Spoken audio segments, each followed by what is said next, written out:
Hello, my name is Herbert Brown, and I am the senior instructor slash developer for the Mississippi Coding Academy's Jackson campus.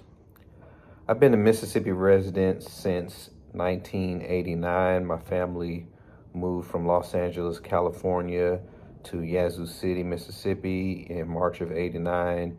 And then in August of 89, we moved to Jackson, where we've been here ever since.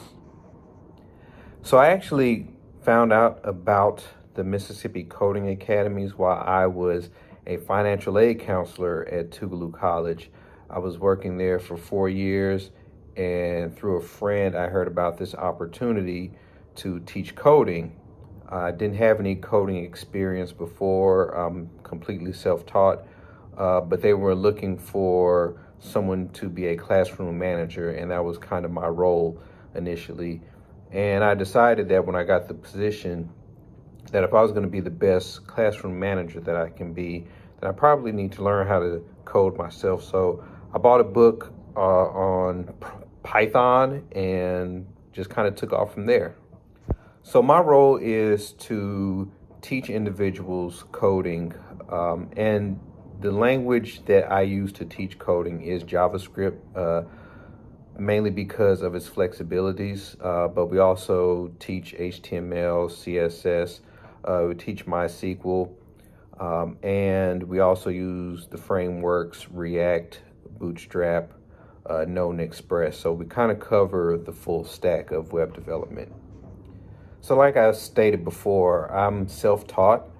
The first time I was exposed to computer science was actually 2011. I got to do a workshop at the University of Colorado Boulder that they were putting together, where they were teaching, well, they wanted to teach computer science to middle school kids through the creation of video games. And there was a software that they created. So I had to do 2 weeks there learning the software, learning how to make some games, and also put together some curriculum to go along with the software. So it wasn't anything I would say that's like industry level, the software.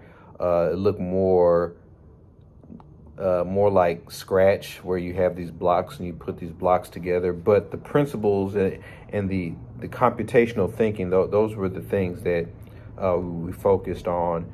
So that, again, that was like 2011 and 2012, but up until I got my position at the Academy in 2017, I hadn't done anything since. So here at the Academy, this was really like my first real experience in the tech industry. And along with, just trying to stand up a startup, just teaching people how to code, there were a lot of, different things that I've had to go through in just learning myself. So I started out learning Python, HTML, CSS, and JavaScript, and there was a lot of bumps with that because not only was I learning for myself, I also had to learn this material to be able to teach it. So I had to have two sets of brains at the same time, and a lot of times I was learning the material right along with my coders. So some of them may be a little bit ahead of me, some were a little behind me, but I had to, maintain a certain pace because they were leaning on me as well as our coding instructors for guidance. So that was a bit of a challenge, and I would say it probably wasn't until maybe my third year where I started to get a little bit more comfortable with the material. So I have to give thanks and appreciate one of our coding instructors here. He was definitely my mentor. He was another self-taught individual, but he'd been working in the industry for up to a decade at that point. And I really leaned on him with a lot of questions. I mean, he was always there, anything that I couldn't understand, because I'm trying to teach this as well. And there may have been, places where I was, giving the wrong information, and he would kind of pull me to the side and let me know, or he would just kind of take over the instruction at that point and kind of guide guide my incorrect response into a correct one. But he also, anytime I need to reach out to him at any point, ask him for help on how to think through certain problems or do anything, he would help me.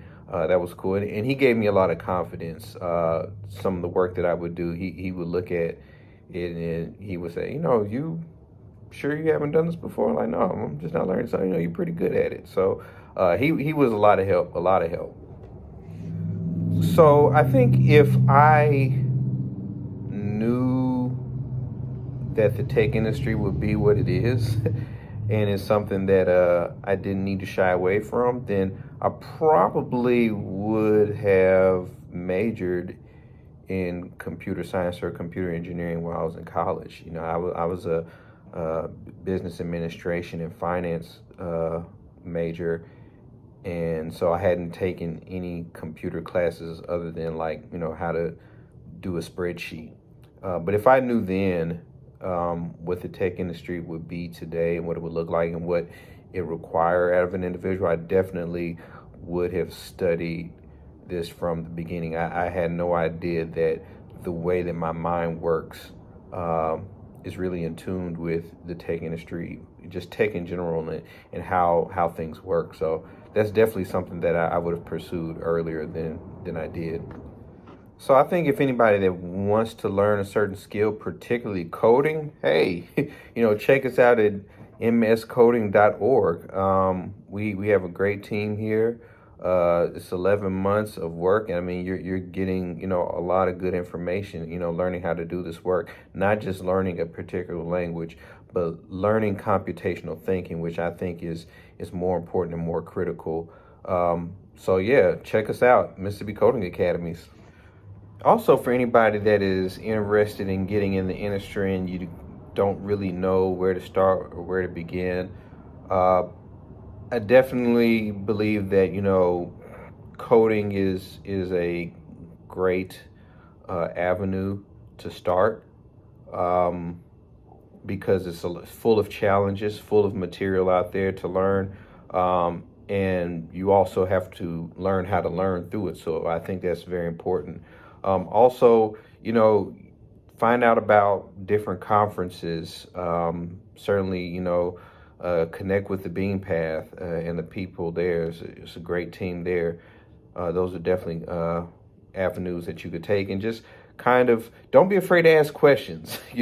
I think one big thing for a lot of people who want to get into the industry is a lot of them are afraid to ask questions and afraid to expose what they don't know, which is something that, in order for you to do well in this, you kind of have to let that go and just be okay with not knowing certain things. Because I think with not knowing certain things and desiring to know those things, you figure out ways to answer that question, to get the response and achieve the solution that you want. And that's essentially what a lot of programming is. It's a problem-solving field. So you learn how to solve problems by asking questions in the right places. So that's definitely one thing that I would do. So when it comes to how tech can benefit Black people, one thing I'm very particular about is the accessibility of computational thinking. From my experience as an educator, I believe that the path went from English literacy, being able to read a portion of the Constitution, to be able to have access to voting. That was one barrier. And then later on, the barrier became algebra. So many people would drop out of school, drop out of college because of college algebra. And I've seen that in my own experience, not me personally, but seeing classmates of mine in college that would drop out freshman year because they didn't feel comfortable in a course like college algebra, which everyone had to take. So now, what is the barrier? I believe the barrier is computational thinking, being able to think like a computer. So many of us want to run away from technology when really it is something that we should embrace because we've always had technology. maybe not digital technology, you know, in the way that many of us see it, but technology has always existed. We went from scooping up dirt with our hands to building shovels. So, and that's just all that technology is. So I really believe, as far as like Black people, one thing we have to do is we have to embrace it at an early age. Get our kids exposed to being able to think like a computer, because it's not so much the material, right? Not so much the metal and the objects and the wires or whatever, but it's really, you know, it's being able to think like a computer, being able to problem solve, being able to process information, being able to cut off a lot of the fat and stuff that we don't need when it comes to solving problems, and trying to find a direct path from, you know, the problem to the solution. That's something that I think that we really need to expose each other on, and just go from there, right? Once we have the exposure, then we can take off just like anybody else. There's nothing, you know, genetically that says we can't do it. It's just, you know, being in that particular environment. So listen, one of the great things that I love about my position here in the tech industry in Jackson, Mississippi, is being able to work closely with the Beam Path. They're a great team. They do amazing work, and I really would appreciate it if you all would donate to them. You can find them at thebeampath.org and check out getbeampath.info/donate. You can donate right there. We greatly appreciate it, and just contribute to the work that they're doing.